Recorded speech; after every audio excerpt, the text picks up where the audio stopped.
Hello everyone, welcome to my channel. Please subscribe and keep watching more details. Keir Starmer skewered on Good Morning Britain as Star points out huge problem.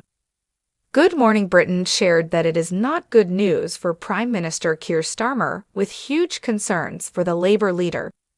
More bad news came for Keir Starmer this morning. Good Morning Britain was discussing the latest news when one of the ITV stars said that the UK Prime Minister was facing a huge problem and challenge.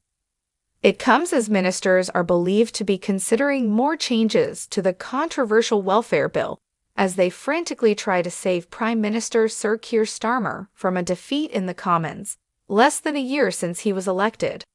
More than 120 Labour MPs have backed an amendment attempting to stop reforms in a major blow to the leading politician.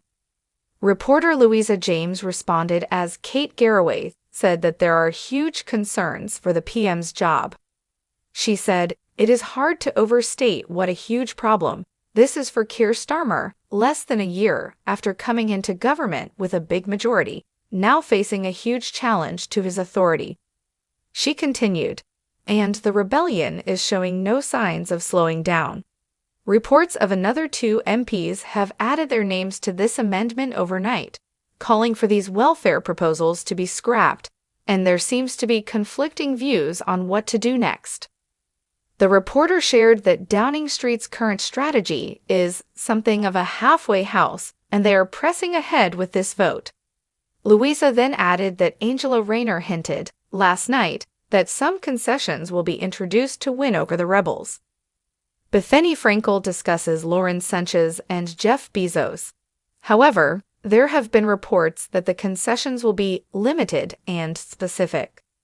Louisa explained that there are several risks, including concessions being portrayed as weak or a U-turn, especially if the government decides to pull or delay the bill altogether, which is apparently not exactly off the table, the reporter said.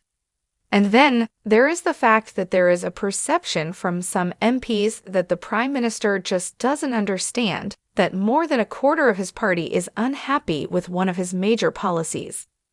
When he was asked about this at the NATO summit in the Netherlands, he called it "noise is off."